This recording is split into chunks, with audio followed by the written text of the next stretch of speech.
Kannur vision success സ്റ്റോറിയിലേക്ക് പ്രിയ പ്രേക്ഷകർക്ക് സ്നേഹപൂർവ്വം സ്വാഗതം.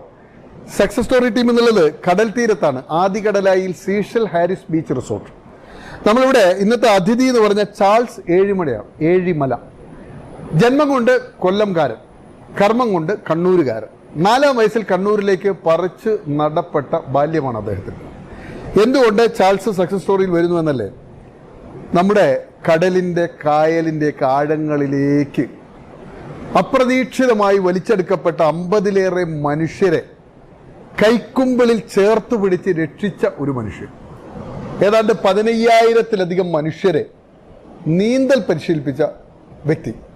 നമ്മുടെ ഫയർഫോഴ്സ് ഉൾപ്പെടെ സമൂഹത്തിൻ്റെ വ്യത്യസ്ത മേഖലകളിലുള്ള മനുഷ്യർക്ക് നീന്തലിൻ്റെ പല വേർഷൻ എന്ന് പറഞ്ഞാൽ എങ്ങനെ നീന്താം, എത്രമാത്രം പോകാം, 40 കിലോമീറ്ററൊക്കെ മനുഷ്യരെയും കൂട്ടി കടലും കായലൊക്കെ നീന്തുന്ന, അതിന് നേതൃത്വം നൽകുന്ന ചാൾസ് നമ്മുടെ ജീവൻ രക്ഷകനാണ്. എവിടെയൊക്കെ പയ്യാമ്പലത്തും നമ്മുടെ ചാൽ ബീച്ചിലുമൊക്കെയുള്ള, ഞാൻ പറഞ്ഞില്ലേ, കടലിലേക്ക് അകപ്പെട്ടു പോയ 50-ലേറെ മനുഷ്യരെ ഭൂമിയിലേക്ക് തിരിച്ചു കൊണ്ടുവന്ന, ജീവിതത്തിലേക്ക് തിരിച്ചു കൊണ്ടുവന്ന വ്യക്തി.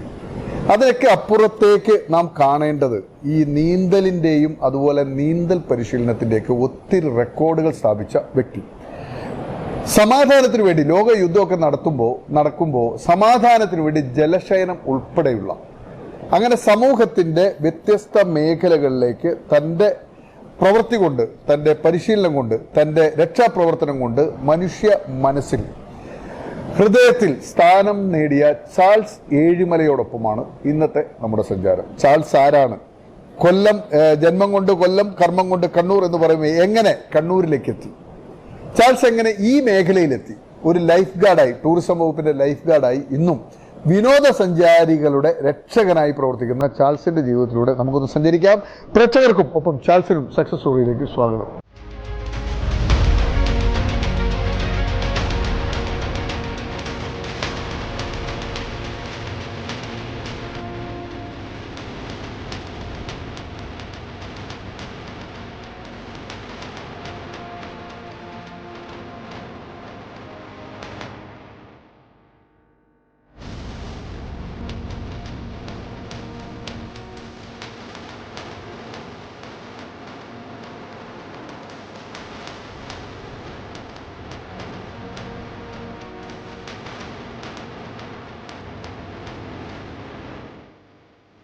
ചാൾസ്, എന്തൊക്കെയുണ്ട് വിശേഷമൊക്കെ? ഒത്തിരി കാലമായി ചാൾസിനെ കുറിച്ച് ഇങ്ങനെ കേൾക്കുന്നു. അപ്പോൾ ചാൾസിനെ ഇങ്ങനെ ട്രേസ് ചെയ്ത് ഇങ്ങനെ യാത്രയാണ്. അപ്പോഴാണ് നമ്മുടെ ആർക്കിടെക്ട് മധുകുമാർ ചാൾസിനെ ബന്ധപ്പെടാനൊരു അവസരം തരുന്നതും താങ്കളിലേക്ക് ഞങ്ങൾ എത്തുന്നതും. ജനിച്ചത് എവിടെയാണ് ചാൾസ്? ജനനം കൊല്ലം കുണ്ടറ പടപ്പക്കര എന്ന് പറയുന്ന പ്രദേശത്തായിരുന്നു. കുണ്ടറ പടപ്പക്കര. മാതാപിതാക്കൾ? അച്ഛൻ പീറ്റർ ജോസഫ്, അമ്മ റീത്താമ്മ. അവർ രണ്ടുപേരും എന്ത് ചെയ്യുന്നു? അച്ഛൻ കരിമണൽ ഫാക്ടറിയിലെ കോൺട്രാക്ടർ ആയിരുന്നു കൊല്ലത്തെ. അപ്പോ അമ്മ ഹൗസ് വൈഫാണ്. എത്ര മക്കളായിരുന്നു ചാൾസ് നിങ്ങള്? ഞങ്ങൾ ആറ് മക്കളാണ്. മൂത്തത് ഒരു ചേച്ചിയുണ്ട്, വിജയകുമാരി. എത്രാമത്തെ ആളാണ്? ഞാൻ നാലാമത്തെ ആളാണ്. ആൺകുട്ടികളിൽ എത്ര ആണോ എത്ര പെണ്ണുമാണ്? 4 ആണും 2 പെണ്ണും. നിങ്ങൾ നാലാമത്തെ എത്രാമത്തെ ആളാണ്? ഞാൻ ആണുങ്ങളിൽ രണ്ടാമത്തവനാണ്. എങ്ങനെയാണ് നിങ്ങൾ ഈ കൊല്ലത്ത് നിന്ന് കണ്ണൂരിലേക്ക് എത്തുന്നത്? അത് അന്നേരം അച്ഛന്റെ അമ്മയുടെ ഒരു താല്പര്യം വെച്ചിട്ട് വന്നതാണ്. മൈഗ്രേറ്റ് ചെയ്തതാണ്, കുടിയേറ്റമാണ്. എന്തുകൊണ്ട് കൊല്ലത്ത് നിന്ന് ഈ കണ്ണൂരിലേക്ക് കുടിയേറാം? മലയോരത്തേക്കാണ് ആളുകൾ കുടിയേറുക. നിങ്ങൾ എങ്ങോട്ടാ ശരിക്കും കുടിയേറുക? ഞങ്ങളും ഒരു ഏഴിമലയെന്ന് വിശേഷിപ്പിക്കാം. ഏഴിമലയാണ്, പക്ഷെ എന്നാൽ കായലും തീരമൊക്കെ. എത്ര വർഷം മുമ്പാണ് ഏഴിമലയിലേക്ക്? 49 വർഷം. 49 വർഷം എന്ന് പറഞ്ഞാൽ നിങ്ങൾക്ക് 4 വയസ്സ്. 53-ാം വയസ്സിലാണ്. നിങ്ങൾ ഏറ്റവും ഇളയാൾക്ക് എത്ര വയസ്സുണ്ടെന്ന് മാതാപിതാക്കൾക്കൊപ്പം വരുമ്പോൾ? നിങ്ങൾ 6 മാസം. എന്തുകൊണ്ട് കൊല്ലത്ത് നിന്നും ഇങ്ങോട്ട് മൈഗ്രേറ്റ് ചെയ്യുന്ന ഒരു സാഹചര്യം ഉണ്ടായി? കരിമണൽ ഫാക്ടറിയിൽ കരാറുകാരൻ എങ്ങനെ ഇങ്ങ് കണ്ണൂരിലേക്ക്? ഒരു കരിമണൽ ഉണ്ടോ ഇവിടെ? ഏഴിമലയിൽ ഇല്ലല്ലോ. കരിമണൽ തേടി വന്നതല്ലല്ലോ. അന്ന് നേവൽ ബേസ് വന്നിട്ടുണ്ടോ അവിടെ? ഇല്ല. നേവൽ ബേസിനെ കുറിച്ച് ആലോചന പോലും നടക്കുന്ന കാലമായിരിക്കും അത്. അവിടെ വല്യപ്പൻ, അപ്പന്റെ അപ്പൻ അവിടെ കരിമണൽ ഫാക്ടറിയിലെ കോൺട്രാക്ടർ ആയിരുന്നു. NV ജോസഫ് എന്ന് പറയുന്ന അറിയപ്പെടുന്ന ഒരു പ്രമാണി, നാട്ടിലെ ഒരു പ്രമാണി, കുണ്ടറയിലെ പടപ്പക്കര, കുണ്ടറ ജോണിയുടെ ഒക്കെ നാട്ടുകാരനാണ്. അദ്ദേഹത്തിന്റെ സുഹൃത്താണ്. അതിനടുത്ത് തന്നെയാണ്, പ്രദേശത്ത് തന്നെയാണ് കുണ്ടറ. അപ്പോ അത് കഴിഞ്ഞപ്പോ മൂത്ത മകൻ എന്നുള്ള നിലയിലേക്ക് അപ്പനായി. ആ ജോലി ഏറ്റെടുത്ത് കൊല്ലത്ത് നടത്തി. അപ്പോ സ്വാഭാവികമായിട്ടും അതിനകത്തുണ്ടാകുന്ന ചില അസ്വാരസ്യങ്ങൾ, സഹോദരങ്ങൾ തമ്മിൽ ഉണ്ടായ അസ്വാരസ്യത്തിന്റെ മേലെ ആ ജോലി അവിടെ ഉപേക്ഷിച്ചു. മക്കളെ കരിമണൽ എന്ന് പറഞ്ഞിട്ട് അച്ഛൻ കുടുംബത്തെ കൂട്ടി നേരെ ഏഴിമല. അതെ. അപ്പൊ അവിടെ കുടിയേറി വന്ന ആ പ്രദേശത്ത് നിന്ന് വന്നവർ ഏഴിമലയിൽ താമസിക്കുന്നുണ്ടായിരുന്നു. അപ്പൊ അവര് പറഞ്ഞു ഇവിടെ നല്ല സുഖമാണ്, ഇങ്ങോട്ട് പോരെന്ന് പറഞ്ഞു കഴിഞ്ഞപ്പോ അവിടെ ഉണ്ടായിരുന്ന ഒരേക്കർ സ്ഥലം, എനിക്ക് വന്ന് അന്ന് അവിടെ 1000 തേങ്ങ ഒരൊഴി എന്ന് പറയാൻ 3 മാസം കൂടെ പോകാൻ തോന്നുന്നു കൊല്ലത്ത്. അപ്പൊ അങ്ങനെ ഒരു സ്ഥലമൊക്കെ കൊടുത്തുകൊണ്ട് അവിടെ നിന്ന് ഏഴിമലയ്ക്ക് കൊല്ലം കണ്ടവൻ ഇല്ലം വേണ്ട, കൊച്ചി കണ്ടവൻ അച്ചി വേണ്ട ഒരു പേരുണ്ടായിരുന്നു. കൊല്ലത്ത് നിന്ന് അങ്ങനെ ചാൾസ് കുടുംബസമേതം, ചാൾസിന്റെ മാതാപിതാക്കൾ ഈ 6 മക്കളെയും ചേർത്ത് പിടിച്ച് ഏഴിമലയിലേക്ക് വന്നു. ഏഴിമലയിലെത്തിയ ഓർമ്മ എങ്ങനെയാണ് താങ്കളുടെ മനസ്സിൽ? അന്ന് 4 വയസ്സല്ലേ? എനിക്ക് ആ സമയത്ത് 1ാം ക്ലാസ്സിൽ പഠിക്കുന്ന ഒരു ചെറിയ ഓർമ്മ മാത്രമേ ഉള്ളൂ. അതിന് മുമ്പുള്ളത് അങ്ങനെ വലിയ ഓർമ്മയിലേക്ക് ഇല്ല. 1ാം ക്ലാസ്സിൽ 2ാം ക്ലാസ്സിൽ അവിടെ കുന്നൊരു UP സ്കൂളിൽ പഠിക്കുന്ന ചെറിയൊരു ഓർമ്മ അതാണുള്ളത്. അത് കഴിഞ്ഞ് 3, 4, 5, 6, 7 ക്ലാസ്സുകളിൽ അവിടെ ഒരു ഓർഫനേജിലേക്ക് എന്നെ 3ാം ക്ലാസ് മുതൽ മാട്ടൂൽ ലിറ്റിൽ ഫ്ലവർ ഓർഫനേജിലേക്ക് എത്തുന്നത് അന്നത്തെ ഒരു സാഹചര്യം, സാമ്പത്തിക സാഹചര്യം എല്ലാം ബുദ്ധിമുട്ടിലേക്ക് പോകുന്ന ഒരു കാലമായിരുന്നു. അതെ. അവിടെ ഏഴിമല വന്നിട്ട് എങ്ങനെയാ സ്ഥലമൊക്കെ കണ്ടെത്തിയത്? എങ്ങനെയാ സ്ഥലം വന്ന് ഞങ്ങൾ ഓണപ്പറമ്പ് എന്ന് പറയുന്ന സ്ഥലത്ത് ഒരു 18 സെന്റ് സ്ഥലം വിലയ്ക്ക് വാങ്ങിയത്. വീട് വെച്ചതാണോ? അല്ല, വീട് ഉണ്ടായിരുന്നു. ചെറിയൊരു വീട് ഉണ്ടായിരുന്നു. അവിടെ 6 മക്കളും അച്ഛനും അമ്മയും എന്താ ജോലി? അച്ഛൻ എന്താ അവിടെ? അച്ഛൻ അന്നേരം അതിന് ശേഷം അച്ഛൻ മത്സ്യബന്ധനത്തിന് വേണ്ടിയിട്ട് ഒരാളുമായിട്ട് അവിടെ നിന്ന് വന്ന ഒരാളുമായിട്ട് വള്ളം തുഴയാൻ പഠിച്ച് അങ്ങനെ മത്സ്യത്തിന്റെ പണിക്കായി കരിമണൽ വിട്ടു മത്സ്യബന്ധനത്തിലേക്ക് തിരിഞ്ഞു. അങ്ങനെ താങ്കളുടെ വിദ്യാഭ്യാസം എവിടെയായിരുന്നു? LP, UP, ഹൈസ്കൂളൊക്കെ എവിടെയായിരുന്നു? ഞാൻ ഈ കുന്നൊരു UP സ്കൂളിലായിരുന്നു 1-2 ക്ലാസ്സുകളിൽ. അതിനുശേഷം 3, 4, 5, 6, 7 ക്ലാസ്സുകളിൽ മാട്ടൂൽ ലിറ്റിൽ ഫ്ലവർ UP സ്കൂളിൽ ഞാനും അനുജന് 4 വയസ്സ് താമസിച്ചിട്ടാണോ? അവിടെ താമസിച്ച് പഠിക്കുകയായിരുന്നു. ബാല്യം അനാഥാലയത്തിലാണ്. 5 വർഷം. സാമ്പത്തിക ബുദ്ധിമുട്ടുകള്, കുടുംബത്തിന്റെ പ്രാരാബ്ദങ്ങള്, ആ കാലഘട്ടത്തിലെ ജീവിതം എങ്ങനെയായിരുന്നു? അങ്ങനെ വലിയ പ്രയാസങ്ങളൊന്നും അങ്ങനെ ഇല്ല, അത്ര വലിയ ബുദ്ധിമുട്ടുകളൊന്നും ഇല്ല. 7ാം ക്ലാസ്സിൽ അവിടെ ആകുമ്പോൾ ഒരു ഓർഫനേജ് എന്ന് പറയുമ്പോൾ അന്നത്തെ അവിടുത്തെ ഒരു ചിട്ടയും അധിപൻ ഒരു മൈക്കൽ വെൻഡർമൻ എന്ന് പറയുന്ന ഒരു അച്ഛനായിരുന്നു. ഇറ്റാലിയൻ അച്ഛനായിരുന്നു. ഒരു കുര്യാക്കോസ് അച്ഛനുണ്ടായിരുന്നു. അപ്പൊ അവരുടെ എല്ലാം ശിക്ഷണത്തിൽ കിട്ടിയ ഒരു സംവിധാനമാണ് നമ്മളെല്ലാം. ഒരു ഓർഫനേജിലെ ജീവിതത്തെ എങ്ങനെ ഓർത്തെടുക്കുക? കൂടെ എത്ര പേരുണ്ടായിരുന്നു ആ കാലഘട്ടത്തിൽ? കാരണം ഇന്നത്തെ തലമുറയിൽ ഓർഫനേജിലേക്ക് പോകുന്ന വളരെ കുറവാണ്. അതെ. അന്ന് ഒരുപാട് പേരാണ്, ഏഴിമലയിൽ നിന്നൊക്കെ ഒരുപാട് പേരാണെന്ന് ഓർഫനേജിലുള്ളത്. ഒരുപാട് പേരാണ് ഞങ്ങളുടെ പ്രദേശത്ത് നിന്നുള്ളത്. അതിനകത്ത് എനിക്ക് തോന്നുന്നത് മോശമല്ലാത്ത ഒരു കാലയളവ് നിന്നത് ഞാനുമായിരുന്നു. വലിയ പരാതികളൊന്നും ഇല്ലാതെ ആയിട്ട് നിന്നിരുന്നു. ഹൈസ്കൂൾ വരെ അവിടെയാണോ? ഹൈസ്കൂളിൽ 7ാം ക്ലാസ് വരെ നിന്നുള്ളൂ. 7ാം ക്ലാസ് വരെയുള്ള ഓർഫനേജ് ജീവിതത്തിൽ മറക്കാൻ പറ്റാത്ത വല്ല അനുഭവങ്ങളോ സങ്കടം? ഞാൻ അവിടെ നിന്ന് പോകാൻ കാരണം ഞാൻ അന്നേരം ഈ പാട്ടൊക്കെ പാട്ടിനോടൊക്കെ ഭയങ്കര ഇഷ്ടമായിരുന്നു. അപ്പൊ അന്നേരം ഞാനൊരു പാട്ട് ഒരു ബുക്കിനകത്ത്, ഒരു ഹിന്ദി ക്ലാസ് കിടക്കുമ്പോൾ ഹിന്ദി ബുക്കിനകത്ത് ഒരു പാട്ട് എഴുതി കഴിഞ്ഞപ്പോ അവിടെ നിന്ന് അടി കിട്ടി, ചെറുതായിട്ട് അടി കിട്ടി. നമ്മുടെ ഓർഫനേജ് ചെന്ന് കഴിഞ്ഞപ്പോ അവിടെ നല്ലോണം അടി കിട്ടി. ഹിന്ദി പുസ്തകത്തിൽ പാട്ട് എഴുതിയത്? ഏത് പാട്ടാ എഴുതിയ പാട്ട് ഏതാ? അന്നേരം കസ്തൂരി മാൻമിഴി മരസ്വരം എഴുതു എന്നൊക്കെ പറഞ്ഞുള്ള 7ാം ക്ലാസ്സിൽ. അപ്പോ അങ്ങനെ അത് എഴുതാനുള്ള ഒരു സാഹചര്യം എങ്ങനെ ഉണ്ടാകുന്നത്? ഒരു പാട്ട് പുസ്തകത്തിൽ എഴുതാൻ തോന്നുന്നത് ഇഷ്ടം കൊണ്ടങ്ങ് എഴുതിയതാണ്. അതിനുശേഷം കലാരംഗത്ത് പിന്നെ തുടർച്ചയായിട്ട് വിടാനുള്ള കാരണം അങ്ങനെ വിളിച്ചു. അങ്ങനെ വന്നു കഴിഞ്ഞപ്പം വീട്ടിലേക്ക് ഞാൻ വിളിച്ചു പറഞ്ഞു, ഒരു വന്നവരടുത്ത് വിളിച്ചു പറഞ്ഞു, ഇപ്പൊ ഇങ്ങനെ ഒരു പ്രയാസം പറഞ്ഞു കഴിഞ്ഞപ്പം വേഗം അച്ഛൻ വന്നു. അപ്പം വന്ന് കൂട്ടി കൊണ്ടുപോയി. പാട്ട് പാടുന്നത് ഒരു കുറ്റമായി, പാട്ട് എഴുതുന്നത് അതും പുസ്തകത്തിൽ എഴുതുന്ന ഒരു കുറ്റമായി കണ്ടെത്തി. ഒരു കലാകാരനെ സപ്പോർട്ട് ചെയ്തില്ല എന്നുള്ളതാണ് ഒരു സങ്കടം ഉണ്ടോ അതിനകത്ത്? ഇല്ല. അന്നേരം അങ്ങനെ 7ാം ക്ലാസ്സിൽ നിന്ന് അവിടുന്ന് ഗുഡ് ബൈ അവിടെ നിന്ന് പറഞ്ഞു. അവിടുന്ന് വീണ്ടും കുന്നൊരു UP സ്കൂളിലേക്ക് പോയി. 7ാം ക്ലാസ്സിൽ വീണ്ടും കുന്നൊരു 7ാം ക്ലാസ്സിൽ ചേർന്നു. അവിടുന്ന് വീണ്ടും വീട്ടിലെ ചില പ്രയാസങ്ങളും പ്രശ്നങ്ങളും എല്ലാം വന്ന് ഞങ്ങൾ എല്ലാവരും വീണ്ടും കൊല്ലത്തേക്ക് വീണ്ടും തിരിച്ചു പോവുകയാണ്. അമ്മയും ഞങ്ങള് മക്കളും എല്ലാം കൂടെ ആയിട്ട് 6 പേരും വീണ്ടും കൊല്ലത്തേക്ക്. അച്ഛൻ ഇല്ല. അങ്ങനെ ചില കുടുംബത്തെ പ്രയാസങ്ങൾ വെച്ചിട്ടാണ് വീണ്ടും പോവുകയാണ്. എന്ന് പറഞ്ഞാൽ കൊല്ലത്ത് നിന്ന് വരുമ്പോൾ പിതാവും മാതാവും സഹോദരങ്ങളും ഒരുമിച്ച് ഏഴിമലയിലേക്ക് വരുന്നു. തിരിച്ച് അമ്മയും മക്കളും മാത്രം തിരിച്ച് കൊല്ലത്തേക്ക്. അത് പുറത്ത് പറയാൻ പറ്റാത്ത സാഹചര്യങ്ങളായിരിക്കും. Yes, അത് പറയണ്ട, വ്യക്തിപരമായിട്ടുള്ള. അപ്പൊ അങ്ങനെ എന്നിട്ട് വീണ്ടും കൊല്ലത്ത് ചെല്ലുന്നു, 2 വർഷം അവിടെ പഠിക്കുന്നു. 8, 9, 7, 8 ക്ലാസ്സുകളിൽ വീണ്ടും 7ാം ക്ലാസ്സിൽ അവിടെ പഠിക്കുന്നു, 8ൽ അവിടെ പഠിക്കുന്നു. അപ്പൊ ഇളയ മക്കളൊക്കെ, ഇളയ സഹോദരങ്ങളും എല്ലാവരും പിന്നെ അമ്മാവന്മാരുടെ വീട്ടിലൊക്കെ ആയിട്ട് ഓരോരുത്തരൊക്കെ ആയിട്ട്. അപ്പൊ നിരാലംബരായിട്ടാണ് തിരിച്ചങ്ങോട്ട് പോകുന്നത്. അവിടെയുള്ള ഏക്കർ കണക്കിന് സ്ഥലമെല്ലാം വിറ്റ് ഇവിടെ വരുന്നു, ഇവിടെ വന്ന് ഇത് തുടങ്ങുന്നു. അതിനുശേഷം ഇവിടുന്ന് കുടുംബ പ്രശ്നങ്ങളെ തുടർന്ന് അമ്മയും മക്കളും മാത്രമായി കൊല്ലത്തേക്ക് തിരിച്ചു പോകുന്നു അല്ലേ? അത് ശരിക്കും അതൊക്കെ നിങ്ങളെ ചാൾസിനെ എങ്ങനെ ബാധിച്ചത്? ശരിക്കും സങ്കടമാണ്. അല്ല, അത് കഴിഞ്ഞു പോയതല്ലേ? എന്നാലും ആ സങ്കടങ്ങളിലേക്ക് വാക്കുകൾ കിട്ടുന്നില്ല, പറയാൻ വിഷമമുണ്ട്. അത് പിന്നീടുള്ള നമ്മുടെ മുന്നേറ്റത്തിന് ഊർജം നൽകി ആ അനുഭവങ്ങൾ അല്ലേ? ചാൾസേ, കൊല്ലത്തേക്ക് തിരിച്ചുപോയി, പിതാവ് ഇവിടെ, നിങ്ങൾ അവിടെ എങ്ങനെയായിരുന്നു ജീവിതമൊക്കെ? അമ്മാവന്മാരൊക്കെ അത് ഒന്നാമത്തേല് നിങ്ങൾ അവിടെ നിന്ന് വന്ന് തിരിച്ചു ചെല്ലുമ്പോൾ അമ്മാവന്മാരൊക്കെ അങ്ങനെ സ്നേഹത്തോടുകൂടി സ്വീകരിച്ചു? അവർക്ക് വലിയ ഇഷ്ടമായിരുന്നു. അതെന്താ? അമ്മാവന്മാർക്കെല്ലാം വലിയ ഇഷ്ടമായിരുന്നു. എന്തുകൊണ്ട്? അവരുടെ ഇളയ പെങ്ങളാണ് അമ്മ. അപ്പൊ ആ ഒരു സ്നേഹമുണ്ട്. അപ്പോ വലിയ ഇഷ്ടമായിരുന്നു. അപ്പോ അതിനകത്ത് ഒരമ്മാവന്റെ വീട്ടിലായിരുന്നു 4 പേര് നിന്നത്. പിന്നെ വല്യപ്പന്റെ കൂടെ നിന്നു. അപ്പനില്ലാതെ തിരിച്ചു ചെന്നത് അവിടെ ഒരു കുറ്റമായി കണ്ടോ? ഇല്ല. അവർക്ക് അതിന്റെ ചില സാഹചര്യങ്ങളൊക്കെ മൊത്തത്തില് അതിനു മുമ്പ് അറിയാവുന്ന ഒരു സാഹചര്യമൊക്കെയാണ്. അങ്ങനെ ഒരു ശ്രദ്ധക്കുറവുണ്ടായിരുന്നു. അപ്പൊ ഞാൻ 7ാം ക്ലാസ്സിലാണ്. 7ാം ക്ലാസ്സില് അപ്പൊ എനിക്കെന്ത് വേണ്ടി വന്നു?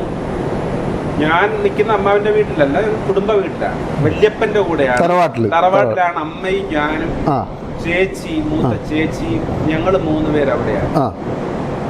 അപ്പോ അവിടെ കുടുംബം പുലർത്താനായിട്ട് ഒരു ജോലി ഞാൻ വല്യപ്പന്റെ കൂടെ മത്സ്യത്തൊഴിലാളി അല്ല അമ്മയുടെ അപ്പൻ. എന്നാൽ കറിക്ക് പുഴയുടെ കായലിന്റെ തീരത്താണ് വീട്. അപ്പോ ഞാൻ പതുക്കെ ഒന്ന് നീന്താൻ പഠിച്ചു. അമ്മാവൻ ഒരു ഇളയമ്മാവൻ ഒരു ലൈഫ് സ്റ്റോക്ക് ഇൻസ്പെക്ടർ ആയിട്ടുള്ള ഒരു അമ്മാവനുണ്ട്. അമ്മാവൻ നീന്താൻ പതുക്കെ എന്നെ ഒന്ന് പഠിപ്പിച്ചു. എന്നിട്ട് ഞാൻ വല്യപ്പന്റെ കൂടെ ജോലിക്ക് പോവും, മീൻ പിടിക്കാൻ. എത്രാം വയസ്സിൽ? 14ാം വയസ്സിൽ വല്യപ്പന്റെ കൂടെ മത്സ്യബന്ധനത്തിന് കുടുംബം പോറ്റാൻ. 13ാം വയസ്സിൽ. അപ്പോ ജോലിക്ക് പോവും. അതിനുശേഷം പിന്നെ ചേട്ടൻ വന്നു. ചേട്ടനുമായിട്ടും അത്യാവശ്യം മീൻ പിടിക്കാൻ പോകും, സ്കൂളിലും പോകും. അപ്പൊ സ്കൂളിൽ പോയി കഴിഞ്ഞാൽ മിക്കവാറും എന്നെ അറിയുന്നവരാണ് അധ്യാപകരല്ല. കാരണം അമ്മാവന്മാരെല്ലാം അധ്യാപകരാണ്, ശ്രദ്ധിക്കപ്പെടുന്ന ആളുകളാണ്. എൻ്റെ ഒരു അമ്മാന്റെ മകൾ അവിടെ ടീച്ചറായിട്ടുണ്ട്. അപ്പൊ അതുകൊണ്ട് തന്നെ എല്ലാം അങ്ങനെയുള്ള പരിഗണനകളെല്ലാം അവിടെയുണ്ട്. ഉച്ചയ്ക്ക് സ്കൂളിൽ വിട്ട് വന്നിട്ട് ആ കിട്ടുന്ന 1 മണിക്കൂറിൽ വേഗം ചോറും കഴിച്ച് ചിലപ്പോൾ ഒരു വല ഇളക്കിയിട്ടിരിക്കുന്നതിനെ പിടിച്ച് ആ മീനെ പിടിച്ചിട്ട് പിന്നെ സ്കൂളിലേക്ക് ചിലപ്പോൾ 1/2 മണിക്കൂർ വൈകും. അങ്ങനെ പോയി അതങ്ങ് തുടങ്ങി. അതിനുശേഷം 8ാം ക്ലാസ് കഴിഞ്ഞപ്പോൾ അവിടെ നിന്ന് ഞങ്ങൾ വീണ്ടും തിരിച്ച് 8, 9 ക്ലാസ്സിൽ. അപ്പൊ അവിടെ നിന്ന് കിട്ടിയ ഒരു ഊർജ്ജം എന്ന് പറയുന്നത് അവിടെ തന്നെ നിൽക്കുമ്പോൾ ഈ സ്കൂൾ പഠനകാലം വളരെ വ്യത്യസ്തമായിരുന്നു. മറക്കാൻ പറ്റാത്ത അനുഭവങ്ങളുള്ള ഒരു സ്കൂൾ ജീവിതമായിരുന്നു. അവിടെ 7, 8 ക്ലാസ്സുകൾ എന്ന് പറയുന്നത്. 7ാം ക്ലാസ്സിൽ പഠിക്കുന്ന സമയത്ത് തന്നെ എനിക്ക് ഒരു താലന്ത് കിട്ടി. ഒരു താലന്ത് എന്ന് പറഞ്ഞ ഒരു ചെറിയ പുസ്തകമാണ്, നാടകമൊക്കെ ഉൾക്കൊള്ളുന്ന ഒരു പുസ്തകമാണ്.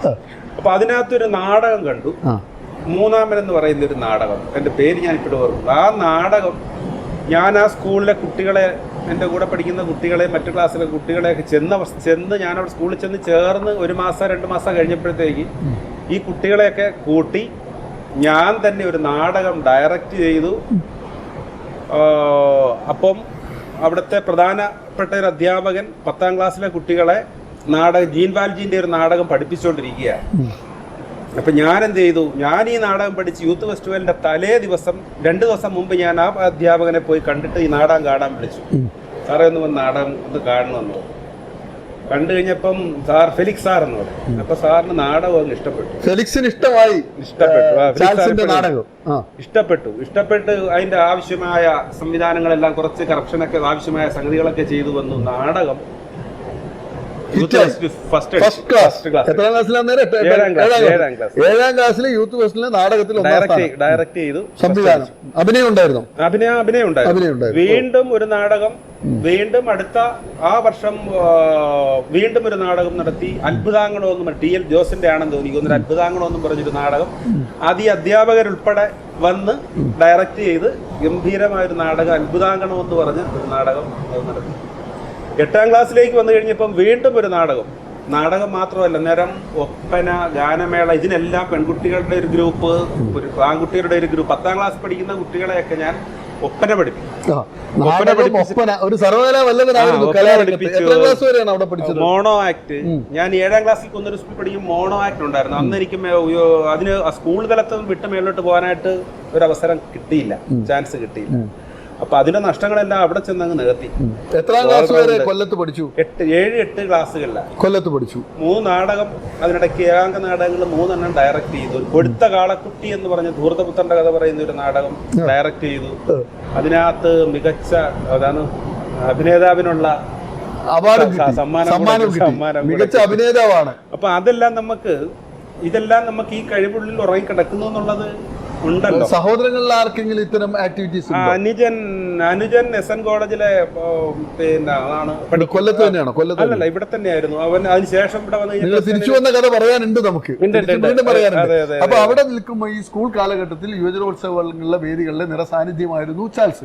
അതിനുശേഷം ചാൾസ് എപ്പോഴാണ് വീണ്ടും ഇങ്ങോട്ട് മൈഗ്രേറ്റ് ചെയ്യുന്നത്? വീണ്ടും 9ാം ക്ലാസ് മുതൽ തിരിച്ചു വീണ്ടും രാമന്തളി ഹൈസ്കൂളിലേക്ക് തിരിച്ചു വരാനുള്ള സാഹചര്യം ഒരുങ്ങുന്നത് ഏകദേശം നമ്മുടെ പ്രയാസങ്ങളിലൊക്കെ അതിജീവിക്കാൻ പറ്റുമെന്നുള്ള വീണ്ടും ഒരു സൗഹൃദത്തിൽ അല്ല, അങ്ങനെയല്ല. പിതാവ് അന്നേരം തന്നെ ഇല്ലോ, പിന്നെ പിതാവുമായിട്ട് ബന്ധമില്ല, ഇല്ല.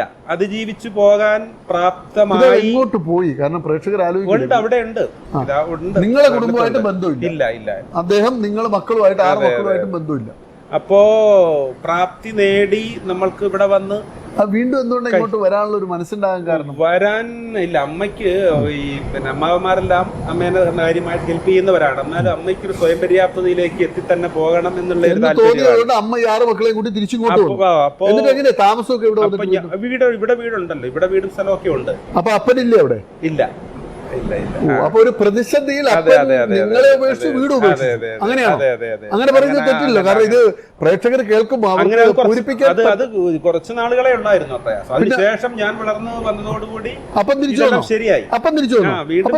വീണ്ടും ഒരു ഘട്ടത്തിൽ എനിക്കതിനകത്തൊരു പ്രാപ്തി, അമ്മയ്ക്ക് എന്നിലുള്ള ഒരു വിശ്വാസവും കൂടെ വന്നു കഴിഞ്ഞപ്പോഴത്തേക്ക് ഞങ്ങൾ വീണ്ടും കരുത്താർജിച്ചു വരുന്നത് പോലെ തിരിച്ചു വരികയാണ്. അതിനുള്ള ഒരു ഗട്സ് എനിക്കുണ്ടെന്ന് അമ്മയ്ക്ക് ഇങ്ങോട്ട് വന്നിട്ട് ഇവിടെ എന്താ ചാൻസ് ചെയ്തു? ഇവിടെ രാമന്തളി സ്കൂളിൽ വന്ന് ചേർന്നു. അപ്പൊ അന്നേരവും ഞാനൊരു ചെറിയ തോണിയും ഒരു വള്ളവും ഒരു വള്ളമൊക്കെ ആക്കി അന്നേ ഒരു മുതലാളിയായി. അന്നേരം അതുമൊക്കെ എടുത്തുകൊണ്ട് ആരെങ്കിലും കിട്ടുന്ന ആളുകളെയും കൂട്ടിയിട്ട് കുട്ടികളെ കൂട്ടിയിട്ട് ടൂറിന് പോകും. അന്നേരം ചേട്ടനും ഉണ്ട്. അന്നേരം ചേട്ടനും ചെറിയ തോതിൽ ചേട്ടനും കൂടെ സഹായിക്കാനായിട്ട് വന്നു തുടങ്ങി.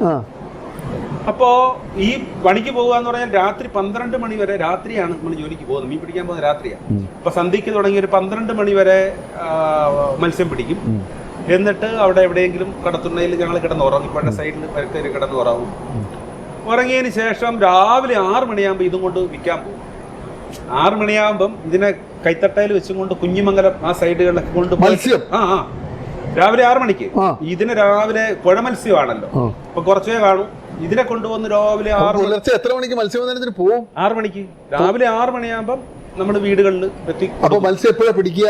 രാത്രി പിടിക്കും. രാത്രി 12 മണി വരെ, 12 ചിലപ്പോൾ 1 മണി 2 മണി വരെയുള്ള സമയത്ത് രാവിലെ 6 മണിക്ക് ആ ഏകദേശം എനിക്ക് തോന്നുന്നത് ഈ ഏഴിമല റെയിൽവേ സ്റ്റേഷൻ പരിസരം, കുഞ്ഞിമംഗലം ആ ഭാഗങ്ങളിലേക്കൊക്കെ ഓടിച്ചാടി കൊടുത്തിട്ട് എന്നിട്ട് ഇതെല്ലാം 1 മണിക്കൂർ കൊണ്ട് ഏകദേശം കഴിയും. 1.5 മണിക്കൂറുണ്ട്. എന്നിട്ട് വേഗം അവിടെ നിന്ന് ഒരു 1/2 മണിക്കൂർ 3/4 മണിക്കൂർ നടക്കണം വീട്ടിലേക്ക്. പുതിയപുഴക്കര സ്ഥലത്ത് ഓടി അവിടുത്തെ അമ്മ ചൂടുവെള്ളമൊക്കെ ആക്കി വെച്ചിട്ടുണ്ടാവും. വേഗം കുളിച്ചിട്ട് വേഗം സ്കൂളിലേക്ക്. ബാക്കി സഹോദരങ്ങളൊക്കെയോ? അവരൊക്കെ സ്കൂളിൽ എല്ലാവരും ഉണ്ട്. നിങ്ങളാണോ ജോലി ചെയ്യുന്നത്? എല്ലാവരും കൂടെ ഉണ്ട്? എല്ലാവരും ഉണ്ട്. അന്നത്തെ നമ്മൾ 6 പേരല്ലേ. ഇങ്ങനെ ചേട്ടനുണ്ട്. ചേട്ടനും എല്ലാവരും സഹായിക്കും. എല്ലാവരും ഒരുമിച്ച് ജോലിയെല്ലാം ചെയ്യും. മത്സ്യം പിടിക്കലും വിൽക്കലും എല്ലായിട്ടും അമ്മക്കൊപ്പം കുടുംബം പുലർത്താനായിട്ട് അങ്ങനെ അങ്ങ് അങ്ങനെ എത്രാം ക്ലാസ് വരെ അവിടെ രാമന്തളി പഠിച്ചു? അത് 9-10 ക്ലാസ്സുകളിൽ പഠിച്ചു. ആ പഠിക്കുന്ന സമയത്തും നാടകം, കബഡി ഇതൊക്കെ ഇങ്ങനെ കൊണ്ടുപോകുന്നുണ്ട്. കബഡിയോട് ഭയങ്കര താല്പര്യമായിരുന്നു. അപ്പൊ കേരളോത്സവം വന്നു കഴിഞ്ഞാൽ കബഡിയിലെ ഒരു പഞ്ചായത്തിൽ പാട്ടൊക്കെ പാടും. ഏതാണ് ഏറ്റവും ഇഷ്ടപ്പെട്ട പാട്ട്? വിപ്ലവ ഗാനങ്ങളും വിപ്ലവ ഗാനങ്ങളോട് ഇഷ്ടം തോന്നാൻ കാരണം എന്താ? കൊല്ലം ഒരു കമ്മ്യൂണിസ്റ്റ് CPIക്കൊക്കെ വലിയ ആധിപത്യമുള്ള ജില്ലയാണല്ലോ. ഞാൻ ഈ പറയപ്പെടുന്ന സമയത്തില്ല, ഞാൻ ഈ ഏഴുമല വരുന്ന സമയത്ത് ഏകദേശം DYFIയിലൊക്കെ ഉണ്ട് സജീവമായിട്ട്. അപ്പൻചൻ സഖാവ് പീറ്റർ എന്നാണ് അറിയപ്പെടുന്നത്. CPI ആണ്. എന്നാലും നിങ്ങൾ CPI ആണ്. ആ സമയത്ത് AISFന്റെ, ഞാൻ ഈ 9ൽ പഠിക്കുമ്പം AISFന്റെ, നമുക്ക് അന്നേരം SFയും AISF അറിയില്ല. അപ്പൊ അന്നേരം നമ്മളുമായിട്ട് കൂട്ടിയിരുന്ന ആളുകൾ ഒന്ന് പറഞ്ഞു AISFന്റെ ഭാഗമായിട്ട് അന്നത്തെ സ്കൂളിന്റെ യൂണിറ്റ് സെക്രട്ടറി ആയിരുന്നു. സെക്രട്ടറി ആയിട്ട് മുന്നോട്ട് പോയില്ലേ? 10ാം ക്ലാസ്സിൽ പഠിക്കുന്ന സമയത്ത്, ഞാൻ 10ലേക്ക് വന്ന സമയത്ത് എല്ലാ ക്ലാസ്സുകളിലും മത്സരിക്കാൻ കുട്ടികളെ നിർത്തിയതിന് ശേഷം വീണ്ടും എനിക്ക് ഒരു പ്രതിസന്ധി, മുന്നോട്ട് പഠിക്കാൻ പറ്റാത്ത ഒരു സാഹചര്യത്തിലേക്ക് വീണ്ടും വീട്ടിലേക്ക് വന്നു. അങ്ങനെ എല്ലാ ക്ലാസ്സിലും തിരഞ്ഞെടുപ്പ് ആകുന്നതിന് മുമ്പ് തന്നെ വീണ്ടും എനിക്ക് അവിടുന്ന് പഠനം നിർത്തേണ്ടി വന്നു. സാഹചര്യങ്ങളുടെ സമ്മർദ്ദം കൊണ്ട് നിർത്തേണ്ടി വന്നു എന്ന് പറഞ്ഞെങ്കിലും അന്നേരെ മനസ്സിലൊരു കാര്യം ഉറപ്പിച്ചിരുന്നു, അടുത്ത വർഷം ഞാൻ പാസ്സാവും. ഏതാണ് ഏറ്റവും ഇഷ്ടപ്പെട്ട വിപ്ലവ ഗാനം? കാരണം ഇന്ന് VS അച്യുതാനന്ദൻ നമ്മളെ വിട്ടുപിരിഞ്ഞ ദിനങ്ങളിലൂടെയാണ് നമുക്ക് കടന്നു പോകുന്നത്. അതുകൊണ്ട് VS എന്ന് പറഞ്ഞു കഴിഞ്ഞാൽ കേരളത്തിന്റെ വിപ്ലവ സൂര്യനാണ്. അങ്ങനെ തന്നെയാണ് എല്ലാവരുടെയും സ്റ്റാറ്റസും അങ്ങനെ തന്നെയാണ്. ആ വിപ്ലവ സൂര്യൻ മറഞ്ഞ ദിനങ്ങളിലൂടെയാണ് സക്സസ് സ്റ്റോറിയുടെ ഈ സഞ്ചാരം നടക്കുന്നത്. അതുകൊണ്ട് തന്നെ താങ്കൾക്ക് ഏറ്റവും ഇഷ്ടപ്പെട്ട വിപ്ലവ ഗാനം ഏതായിരുന്നു? കൂടുതലായിട്ട് പാടുന്നത് നാളെ വരും പെൺപുലരി നേടുവാനായി ഇന്ന് നാടിളക്കി നാടുണർത്തി നമ്മൾ ഉണരേണം, തൊഴിലാളികളുടെ നിഘണ്ടുവിലെങ്ങും തോൽവി എന്നൊരു പദമില്ല. തൊഴിലാളികളുടെ നിഘണ്ടുവിൽ തോൽവി എന്ന പദമില്ല. ചാൾസിന്റെ നിഘണ്ടുവിലും ഇല്ലാതെ ജയിച്ചേ പറ്റൂ, അല്ലെ? ജയിച്ചേ പറ്റൂ. നമുക്കൊരു ചെറിയ ബ്രേക്ക് എടുക്കാം. കാരണം ചാൾസ് ഇങ്ങനെ വീണ്ടും തിരിച്ച് ഏഴിമലയിൽ എത്തിയിരിക്കുന്നു. നിങ്ങളൊന്ന് ആലോചിക്കണം, 7ാം ക്ലാസ്സിലും 8ാം ക്ലാസ്സിലൊക്കെ പഠിക്കുമ്പോൾ രാത്രിയിൽ മത്സ്യബന്ധനം, പുലർച്ചെ 2 മണി വരെ അത് മത്സ്യം പിടിക്കുക, അതിനുശേഷം 6 മണിക്ക് ഈ മത്സ്യവും തലയിലേന്തി അത് വിറ്റ് തീർക്കുക, എന്നിട്ട് ഓടി വന്ന് കുളിച്ച് സ്കൂളിലേക്ക് പോവുക. ഒന്ന് ആലോചിച്ച് നോക്കൂ, എത്ര കഠിനമായ ദിനങ്ങളായിരുന്നു. പക്ഷേ ഇച്ഛാശക്തി ഉണ്ടെങ്കിൽ എവിടെയും വിജയിക്കും. 8ാം ക്ലാസ്സിൽ പഠിക്കുമ്പോൾ സ്വന്തമായിട്ട് ചെറിയ തോണിയും വലയും വള്ളവും തുഴയിലും ഒക്കെ ആയിട്ട് ചാൾസ് അങ്ങനെ കടലിനോടും കായലിനോടും ചേർന്ന് സഞ്ചരിക്കുന്ന ഒരു ബാല്യം. ഒന്ന് കൊല്ലത്ത് കരിമണൽ, അത് കടലാണ്. ഇങ്ങ് ഏഴിമല എത്തിയപ്പോൾ അവിടെയും കടലും കായലും, അല്ലേ? കായലാണ് ഇവിടെ പ്രധാനം. കടലും കായലും സന്ധിക്കുന്ന സ്ഥലമാണ്.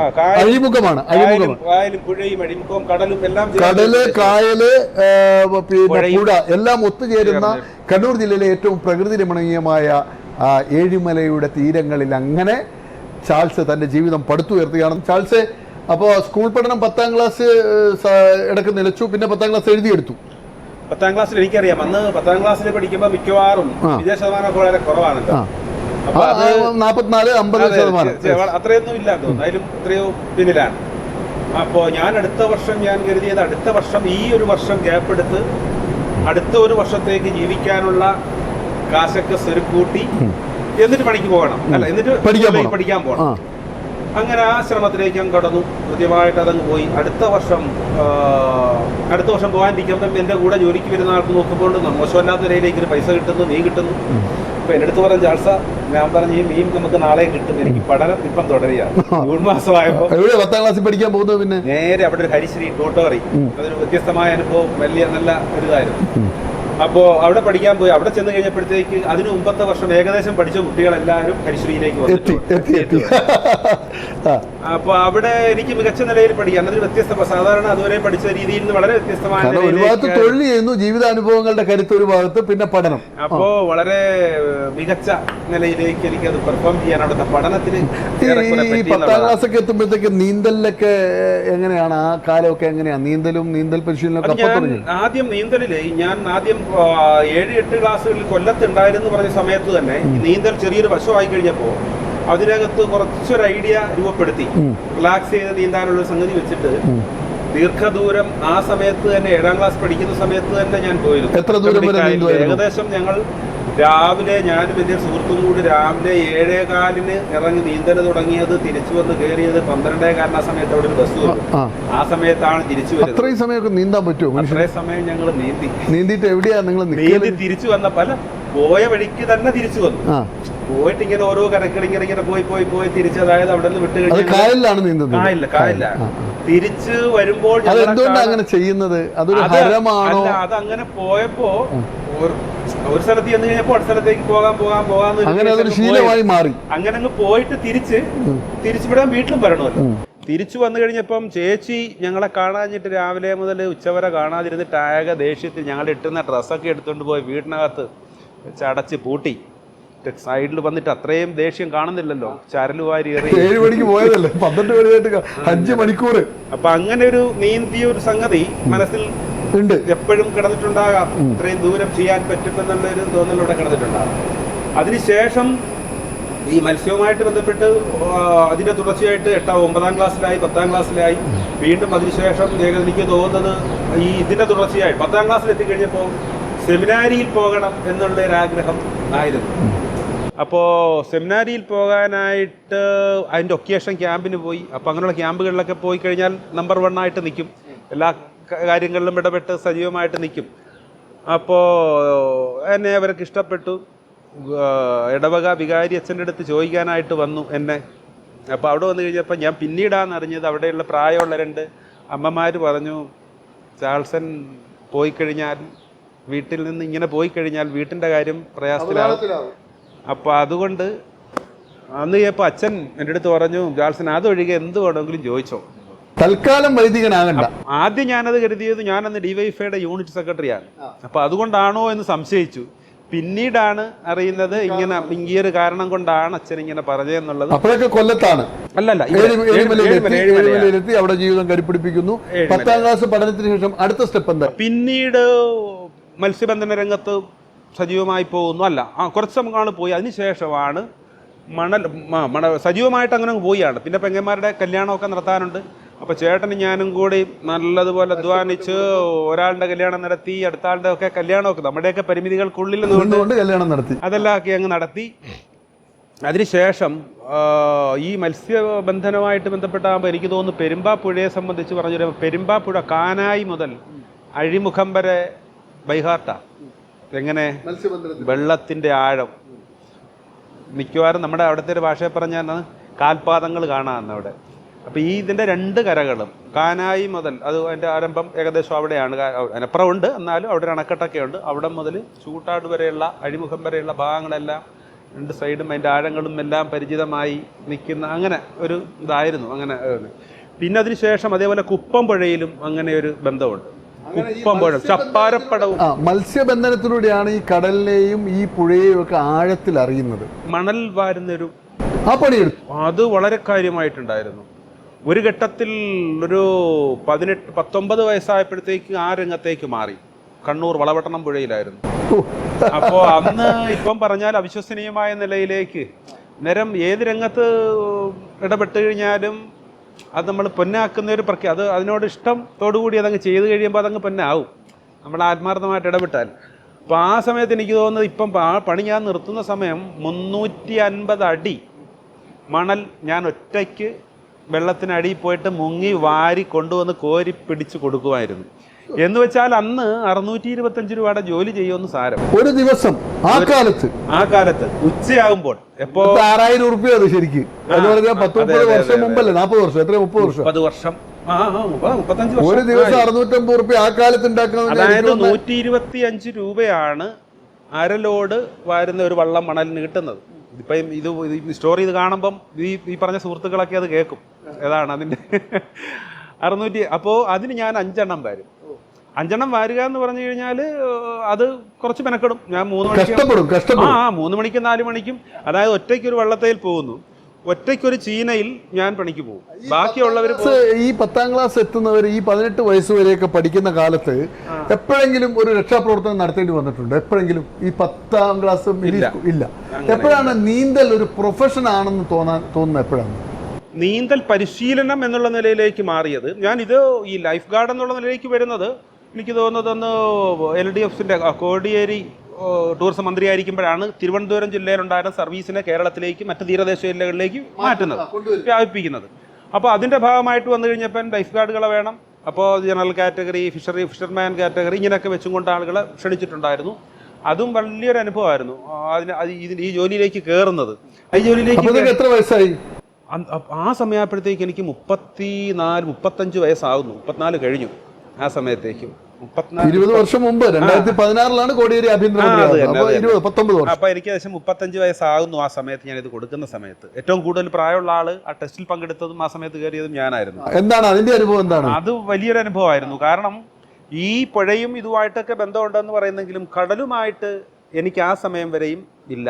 അല്ല, കൊല്ലത്ത് കരിമണലായിട്ട് ബന്ധപ്പെട്ട അച്ഛനാണ്. നിങ്ങളെ കായലും പുഴയാണ് നിങ്ങളുടെ കായലും പുഴയുമായിട്ടായിരുന്നു ഉള്ള ബന്ധമുണ്ടായിരുന്നു. അപ്പൊ അതിനെങ്ങനെ ഇതിനെ ജീവിക്കാനായിട്ട് ഞാൻ ഒരു നേവി, അശോകൻ എന്ന് പറയുന്ന നമ്മുടെ ഒരു സുഹൃത്ത്, അദ്ദേഹത്തിന്റെ സഹായം തേടി ഇതിനു വേണ്ടിയിട്ട് പ്രിപ്പയർഡ് ആകാൻ വേണ്ടി. അങ്ങനെ പയ്യാമ്പലത്ത് അതിന്റെ പരിശീലനം.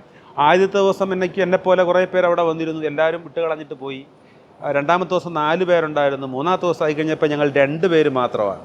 2 പേര്, ഒരാൾ, ഞാൻ ഒറ്റയ്ക്കേ ഉള്ളൂ.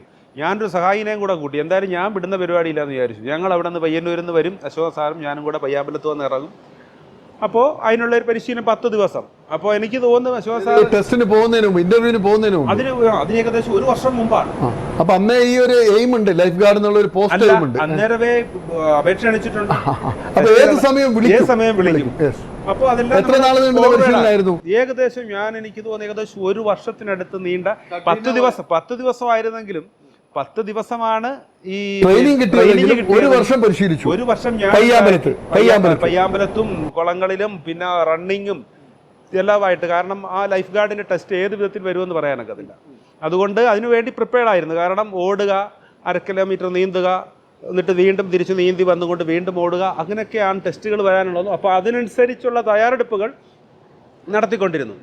അപ്പോൾ അതുകൊണ്ട് എനിക്ക് ഏറ്റവും രസമായിട്ട് തോന്നിയെന്ന് പറഞ്ഞാൽ അവിടെ പങ്കെടുത്തതിൽ കൂടുതലും ഇതിനകത്ത് വരുന്ന ഒന്ന് എക്സ് നേവി, മറ്റൊന്ന് സ്റ്റേറ്റ് ചാമ്പ്യൻഷിപ്പിൽ പങ്കെടുത്ത പ്രഗത്ഭന്മാരോടാണ് ഏറ്റുമുട്ടേണ്ടത് വരുന്നത്. 2 കടലിൽ പോകുന്ന മത്സ്യത്തൊഴിലാളികളായിട്ടുള്ള ആളുകൾ.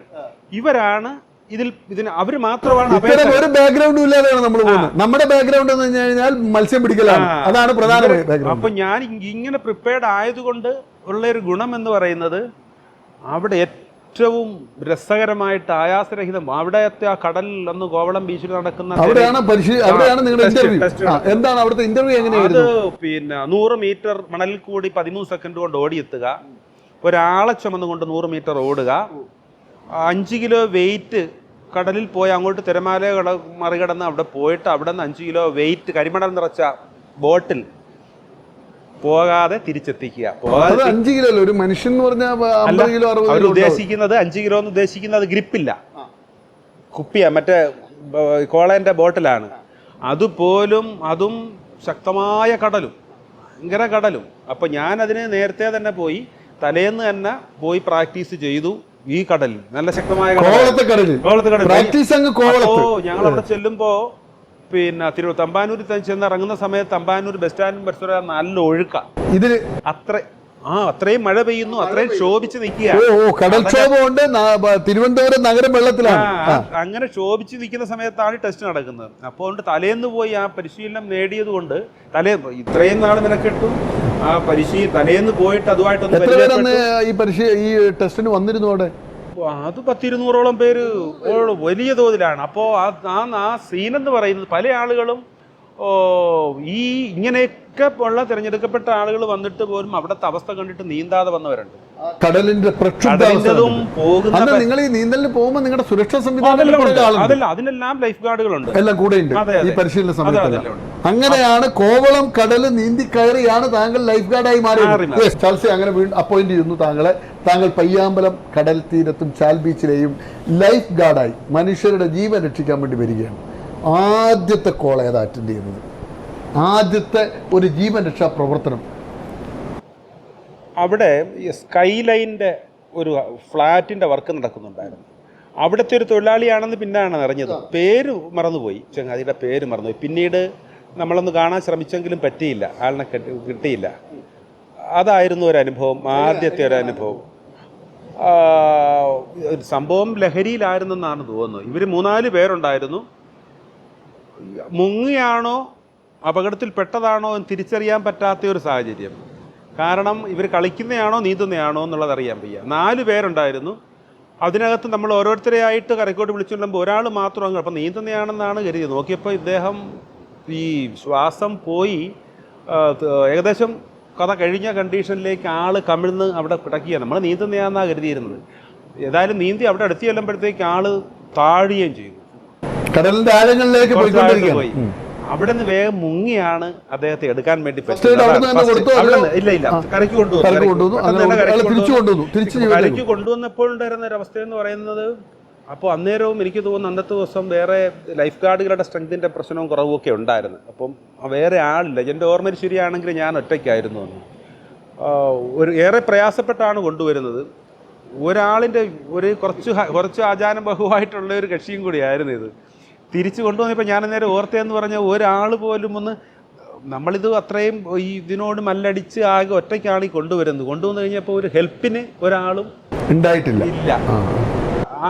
പബ്ലിക് കണ്ണൂർ ജില്ലയിലെ ആദ്യത്തെ ലൈഫ് ഗാർഡ് താങ്കളാണോ ശരിക്കും? അല്ല, എല്ലാവരും ഞങ്ങള് ഒരു ബാച്ച് ഒന്നിച്ച് 12 പേര്. ഇതൊരു അനുഭവം താങ്കളെ ഏറ്റവും കൂടുതൽ പ്രതിസന്ധിയിലാക്കിയ ഒരു രക്ഷാപ്രവർത്തനം ഏതാണ്? മനസ്സിൽ എപ്പോഴും ഓർക്കുമ്പോൾ എന്ന് ഭയപ്പെടുന്ന ഒരു രക്ഷാപ്രവർത്തനം? അത് ഒരു കോയമ്പത്തൂരുള്ള ഒരു സുഹൃത്താണ്, ഒരു പ്രഭാകർ എന്ന് പറയുന്ന ഒരു സുഹൃത്താണ്.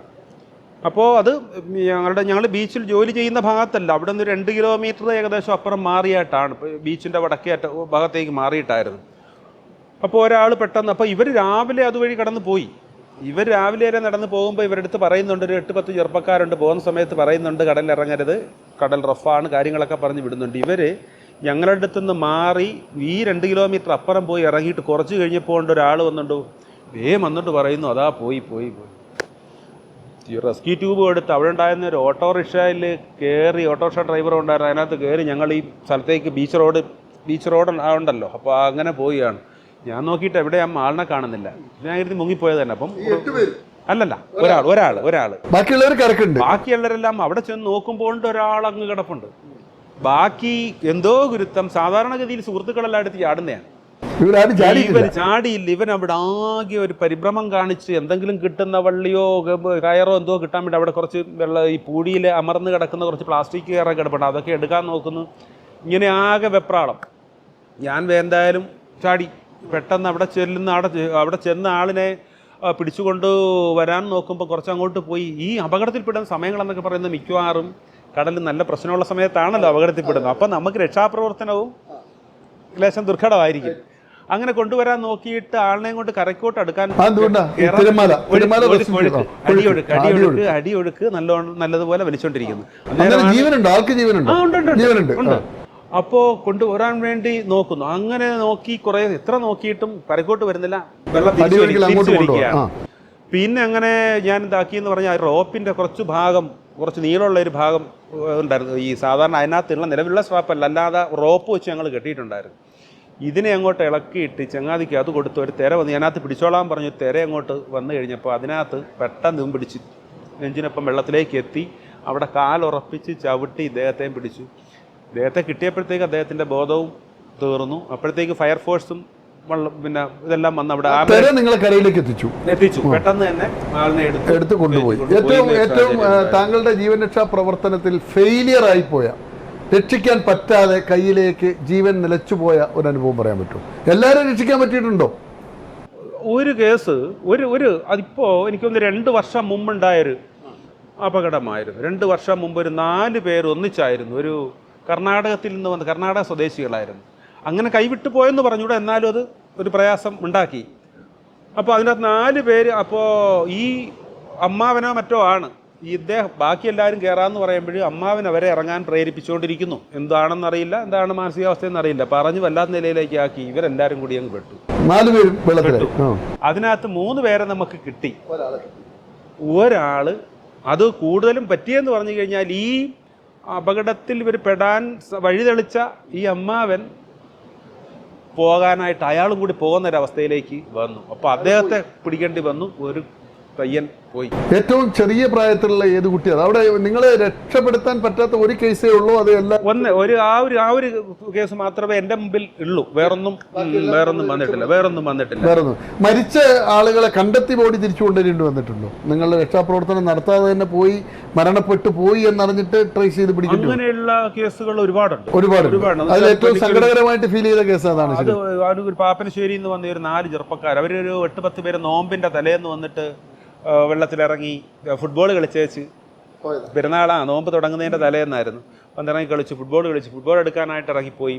അപ്പോൾ ഈ റിപ്പ് കറണ്ട് കൊണ്ട് കടൽ ഉള്ളിലേക്ക് എടുക്കുന്നതായിരുന്നു. ഇവരെടുക്കാൻ പോയി ബാക്കി എല്ലാവരും കരയ്ക്ക് കയറി 4 പേര് ഒഴുക്കിൽപ്പെട്ടു. ബാക്കി എല്ലാവരും കിട്ടി 4 പേരും.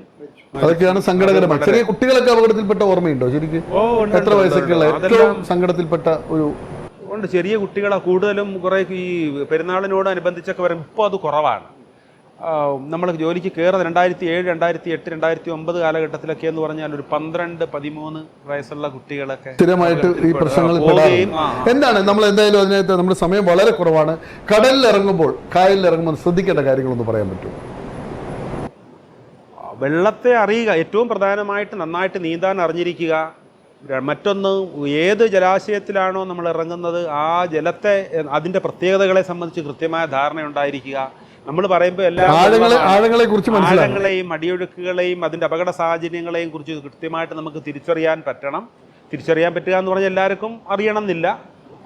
അപ്പോൾ അതിനുള്ള സൂചനാ ബോർഡുകൾ ഉണ്ടെങ്കിൽ അത് ശ്രദ്ധിക്കുക എന്നുള്ള ഒരു കാര്യങ്ങളൊക്കെയാണ് അതുമായിട്ട് ബന്ധപ്പെടുത്തിയിട്ട് പ്രധാനമായിട്ട് പറയാൻ. ഈ നമ്മുടെ ഈ രക്ഷാപ്രവർത്തനം നടത്തി 50 പേരെ രക്ഷിച്ചു. 50 ആണ്, എണ്ണം ഓർമ്മയുണ്ട്. അതിൽ ഏറ്റവും പ്രായം കുറവ് എത്ര വയസ്സുള്ള ആളാണ്? 10 വയസ്സ്. ഏറ്റവും പ്രായമുള്ളത് അത് ഓർമ്മയിലില്ല. താങ്കളുടെ ഈ നീന്തൽ റെക്കോർഡുകൾ, ഈ രക്ഷാപ്രവർത്തനത്തിലുള്ള റെക്കോർഡ്, ഈ 50 പേരെ രക്ഷിച്ചു എന്നതിനപ്പുറത്തേക്ക് വല്ല റെക്കോർഡുകളും രക്ഷാപ്രവർത്തനത്തിലുണ്ടോ?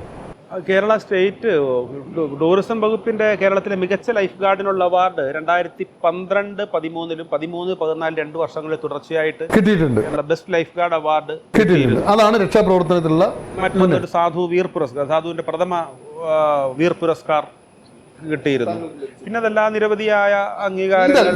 നീന്തൽ റെക്കോർഡ് വരുന്നത് എങ്ങനെയാണ്? നീന്തലിൽ റെക്കോർഡ് ഈ ലോങ്ങിൽ നീന്തുക, എത്ര കിലോമീറ്റർ ആണ് താങ്കൾ അച്ചീവ് ചെയ്തത്? ദീർഘദൂരം നീന്തുക എന്ന് പറയുന്ന സ്വപ്നമുണ്ടായിരുന്നു.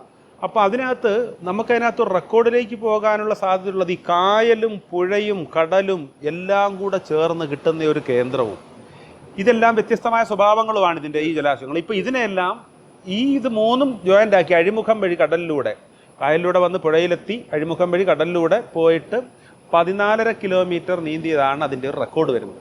ഈ 3 വ്യത്യസ്തമായ ജലാശയങ്ങളെ കിട്ടിയതുകൊണ്ട്. മറ്റൊന്ന് അതിനുശേഷം ഈ നീന്താൻ അറിയാത്തതുകൊണ്ടാണല്ലോ പല ആളുകളും അപകടത്തിൽപ്പെട്ട് മരണപ്പെടുന്നത്.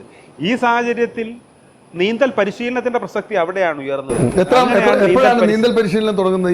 നീന്തൽ പരിശീലനം തുടങ്ങിയിട്ട് 19 ഈ കയറിയ സമയത്ത് തന്നെ അതിലേക്ക് മാറിയിരുന്നു. കാരണം ഈ രക്ഷാപ്രവർത്തനം നീന്താൻ അറിയാത്ത കാരണത്താലാണ്. അങ്ങനെയാണ് ഈ 1,00,000 പേരെ നീന്തൽ പഠിപ്പിച്ചത്. അങ്ങനെയാണ്. ഇപ്പൊ താങ്കൾക്ക് അങ്ങനെ ഒരു അക്കാദമി ഉണ്ടോ നീന്തൽ? അത് വലിയ തോതിൽ എന്തൊക്കെയാണ് നീന്തൽ പരിശീലനത്തിൽ നടത്തുന്നത്? നീന്തൽ പരിശീലനത്തിൽ നമ്മൾ ചെയ്യുന്നത്, ഇപ്പൊ ഞാൻ തന്നെ രൂപപ്പെടുത്തിയ ഒരു മെത്തേഡ്, ഒരു CST, Charlson swimming training method.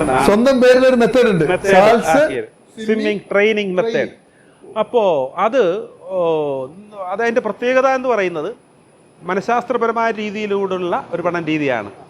ശരീരത്തെ സ്പർശിക്കാതെ യാതൊരുവിധ ഫ്ലോട്ടിംഗ് ഡിവൈസുകളും ഇല്ലാതെ സംസാരത്തിലൂടെ നീന്താൻ പഠിപ്പിക്കും. സംസാരത്തിലൂടെ നീന്താൻ പഠിപ്പിക്കലോ? വേണം, ചെറിയ സമയം കൊണ്ട്. ഇന്നലെയൊക്കെ അനുഭവങ്ങളാണ്. ഇന്നിപ്പം വൈകുന്നേരം അങ്ങനെയുണ്ട്. ഇന്നലെ 5 പേര്, ഒരു അമ്മയും 2 മക്കളും വന്നിരുന്നു. വേറെ അഴീക്കോട് 2 പേര്, 5 പേര് വന്ന് ഒരു അരമണിക്കൂർ കഴിയുമ്പോൾ അവർ നല്ല സന്തോഷത്തിൽ അങ്ങ് നീന്തിപ്പോയി. അതൊക്കെയാണ് നമ്മുടെ അവാർഡുകൾ ആയിട്ട് ഞാൻ കാണുന്നത്. നീന്തൽ പരിശീലനത്തിൽ എന്തൊക്കെ അവാർഡ് കിട്ടിയിട്ടുണ്ട്? നീന്തൽ പരിശീലനത്തിൽ നമുക്ക് 100 മിനിറ്റ് കൊണ്ട് 124 പേരെ നീന്താൻ പഠിപ്പിച്ചതായിരുന്നു നമുക്ക് Arabian book of world record. 100 minute കൊണ്ട്. അത് കൗവായിക്കായലിലായിരുന്നു. നമ്മുടെ അന്നത്തിരുന്ന കളക്ടറുടെ നിന്നായിരുന്നു ഉപഹാരം ഏറ്റുവാങ്ങി. അതാണ് ഏറ്റവും മികച്ച ഒരു അവാർഡ് എന്ന് മനസ്സിലാക്കി. പിന്നെ വേറെ എന്തൊക്കെ പുരസ്കാരങ്ങളാണ് നേടിയിട്ടുള്ളത്? അതല്ലാതെ നമുക്ക് കൊണ്ട് ഇപ്പൊ ഇതുമായിട്ട് ബന്ധപ്പെടുത്തിയിട്ടൊരു നേതാജി നിരവധിയായ താരമാണോ? കബഡി കളിക്കാറുണ്ട്? കബഡി ആ സമയം സ്കൂൾ സമയത്ത് അതിന് ശേഷവും കുറച്ചു നാൾ കബഡി ഉണ്ടായിരുന്നു. അത് പിന്നെ ശരീരത്തിന് അത്ര സുഖകരമായി വരില്ല ആ കളി. അങ്ങനെ നമുക്ക് അപകട സാധ്യത ഹോട്ടൽ കൂടുതൽ. ജീവിതമൊക്കെ ഉണ്ട്, ഹോട്ടൽ തൊഴിലാളി. ആ രംഗത്ത് ഞാൻ ഇത് പറയുമ്പം ലൈഫ് ഗാർഡായിട്ട് ജോലിയിൽ പ്രവേശിച്ച സമയത്ത് വീടിനോട് ചേർന്ന് ചെറിയൊരു ചായക്കച്ചവടമൊക്കെ ഉണ്ടായിരുന്നു. ചായക്കച്ചവടം. അപ്പൊ അത് രാവിലെ ഒരു 1.5 മണിക്കൂർ കച്ചവടം ചെയ്യും. ആ കച്ചവടം എന്ന് പറഞ്ഞാൽ മോശമല്ല, എല്ലാ ദിവസവും ഓരോരോ പലഹാരങ്ങളാക്കും. അന്ന് ഞാൻ CPIM-ന്റെ ഏഴിമല ബ്രാഞ്ച് സെക്രട്ടറിയും കൂടിയാണ്. അപ്പോൾ അന്നേരം നമുക്ക് പ്രായമുള്ളവരെല്ലാവരും അതിന് രാവിലെ 6 മണിക്ക് വരും. കുറച്ച് കുശലങ്ങളൊക്കെ പറഞ്ഞിരിക്കും. രാവിലെ അവർക്കൊരു ചായയും പലഹാരങ്ങളൊക്കെ ആക്കി കൊടുക്കും. അങ്ങനെ വന്നു കഴിഞ്ഞപ്പോൾ എല്ലാ പലഹാരങ്ങളും ഒക്കെ ആക്കും, പൊറോട്ട ഉൾപ്പെടെ അടിക്കും. ഇതൊക്കെ ചെയ്യാൻ നാടകവും ഗാനവും ഒക്കെ സംഗീതവും ഒക്കെ പിന്നെ കൊണ്ടു നടന്നു. അത് ഒരുപാട് നാളുണ്ടായിരുന്നു. ഒരു 10 വർഷത്തോളം തെരുവ് നാടക രംഗത്ത് വളരെ സജീവമായിട്ട് തെരഞ്ഞെടുപ്പ് ഘട്ടങ്ങളിലെല്ലാം മിക്കവാറും തെരഞ്ഞെടുപ്പ് വന്നു കഴിഞ്ഞാൽ ഒരു മാസം അതിനു വേണ്ടിയിട്ട് തെരുവ് നാടകത്തിൽ ഏതൊക്കെ റോളിലെത്താൻ? തെരുവ് നാടകത്തിൽ വളരെ ശ്രദ്ധിക്കപ്പെടുന്ന നിലയിലേക്ക് പോയിട്ടുണ്ട് ഒരുപാട്. ഓർമ്മകളുടെ കോടതി മുറി, പിന്നെ ഓർമ്മ ഹാസ്യാണോ അത്? ഹാസ്യാത്മകമായിട്ടില്ല, സീരിയസ് ആയിട്ട് ഇടതുപക്ഷത്തിന് വേണ്ടി, CPM-ന് വേണ്ടി ഏതൊക്കെ സ്ഥാനാർത്ഥികൾക്ക് വേണ്ടി അന്ന് തെരുവ് നാടകം? കൃഷ്ണൻ MLA, ടി ഗോവിന്ദേട്ടൻ, DI മധുവേട്ടൻ, മധുസൂദനൻ, അങ്ങനെ ഇവർക്കെല്ലാം DYFIയുടെ പയ്യന്നൂർ ബ്ലോക്ക്. എന്തൊക്കെയായിരുന്നു അതിന്റെ കഥ എന്തായിരുന്നു ആ തെരുവ് നാടകത്തിന്റെ കഥ? എതിർപക്ഷത്തെ ടാർഗറ്റ് ചെയ്തിട്ടുള്ള കഥകളായിരുന്നു. പാട്ടുണ്ടായിരുന്നു അതിനകത്തും. ഓർമ്മകളിലേക്കും മടക്കിക്കൊണ്ടുവരികയാണ്. പഴയ ഓർമ്മകളിലേക്ക്. കമ്മ്യൂണിസ്റ്റ് പ്രസ്ഥാനം നൽകിയ സംഭാവനകൾ എന്താണ് തിരിച്ചറിയാൻ നിങ്ങൾ മറക്കരുത് ഈ പാർട്ടിയെ എന്ന് പറഞ്ഞു.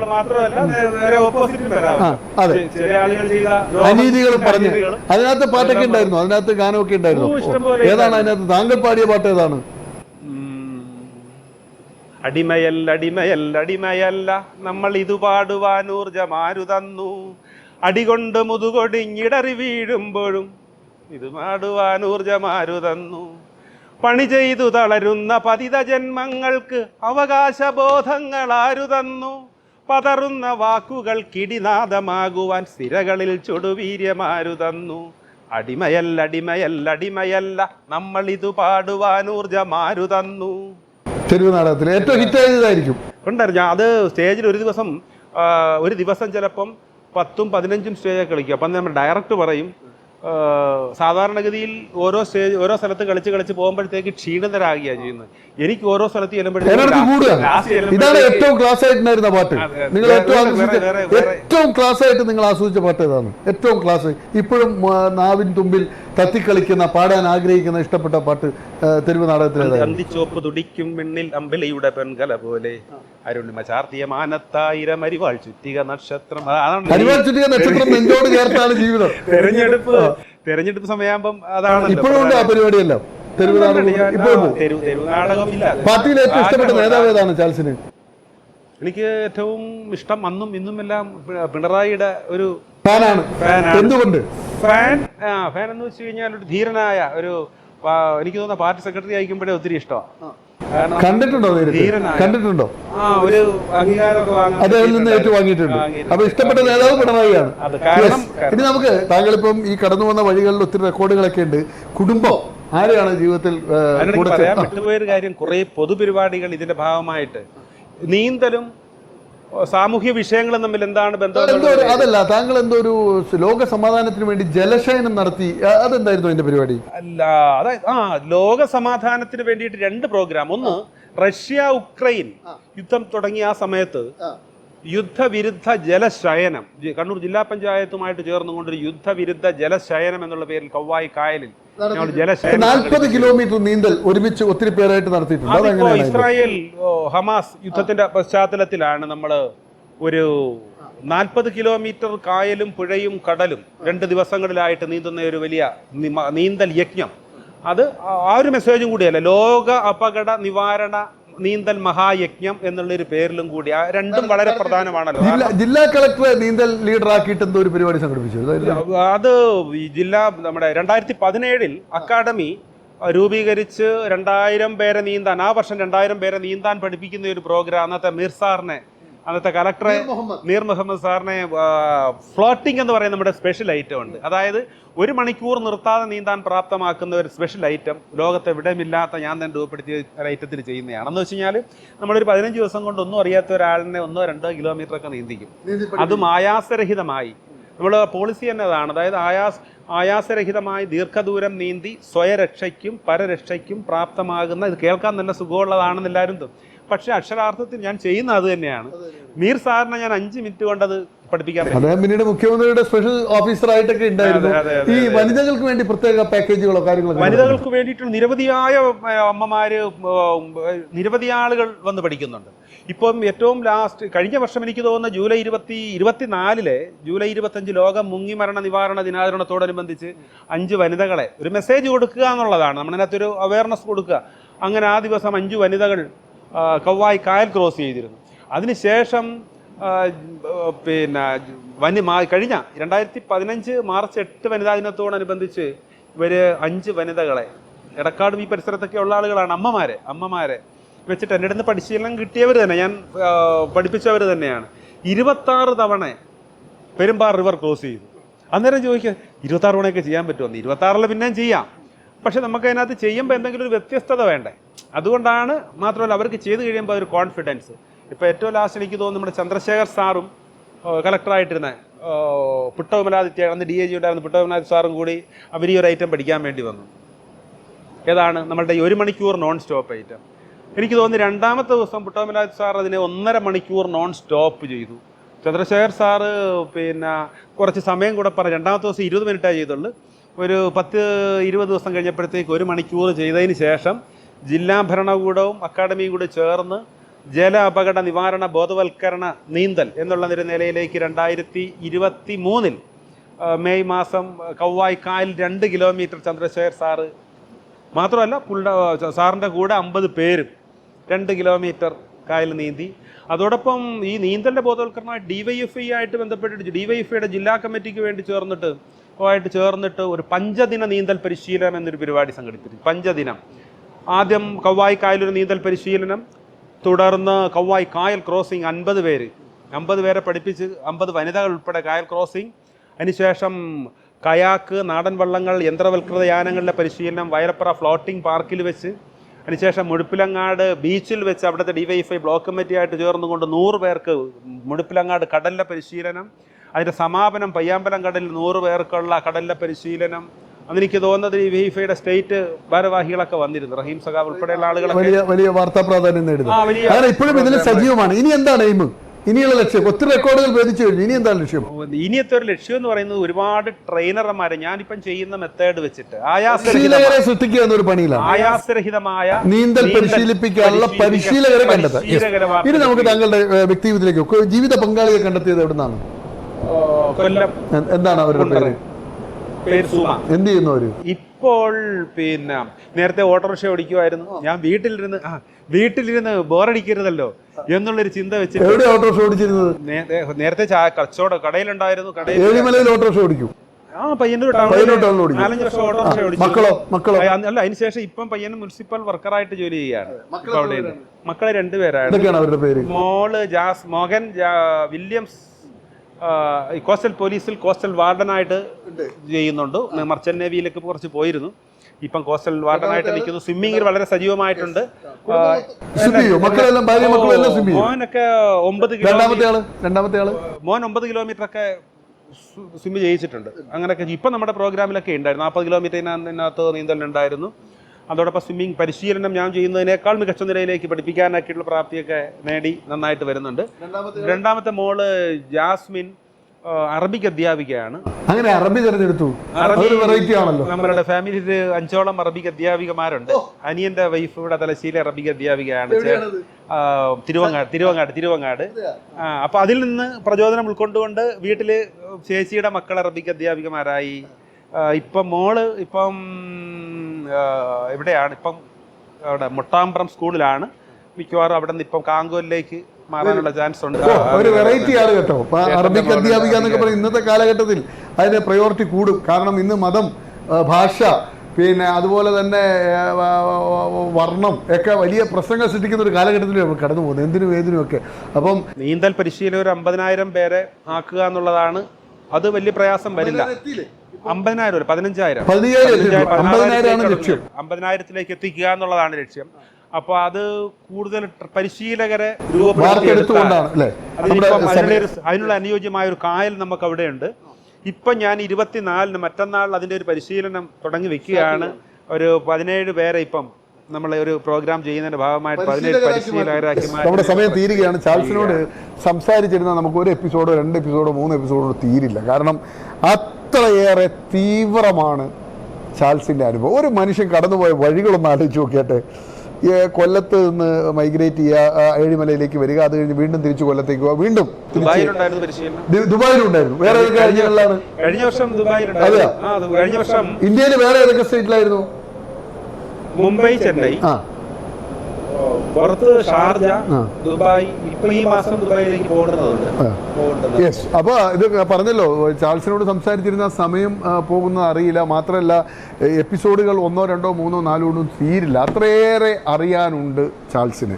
ചാൾസ് നമുക്കൊരു കരുത്താണ് എന്ന് പറഞ്ഞു കഴിഞ്ഞാൽ, മനുഷ്യൻ ഈ നിസ്സഹായരായി ഇങ്ങനെ നിൽക്കുന്ന അവസ്ഥയിൽ ആ കരങ്ങൾ എത്തുകയാണ് കൈപിടിച്ച് ഉയർത്താൻ. അതൊരു വലിയ ടാസ്ക്കാണ്. മനുഷ്യന് ജീവൻ തിരിച്ചു നൽകുന്ന ചാൾസിലൂടെയുള്ള സഞ്ചാരം. പാട്ടുപാടും, മീൻ വിൽക്കും, ചായ അടിക്കും, ചായ കച്ചവടം ചെയ്യും, എന്തും ചെയ്യും. ജീവിക്കാൻ വേണ്ടി കഠിനാധ്വാനം അത് ചെറുപ്പം തുടങ്ങി ശീലിച്ച് ജീവിതചര്യയാക്കി മാറ്റിയ ചാൾസിലൂടെയുള്ള സഞ്ചാരം പുതിയ തലമുറയ്ക്ക് ഇതൊരു പാഠമാണ്, പാഠപുസ്തകമാണ്. അറിയണം നിങ്ങൾ ചാൾസിനെ സക്സസ് സ്റ്റോറിയിലൂടെ. പ്രേക്ഷകർക്കും ഒപ്പം ചാൾസിനും സക്സസ് സ്റ്റോറിയുടെ നന്ദി, നമസ്കാരം.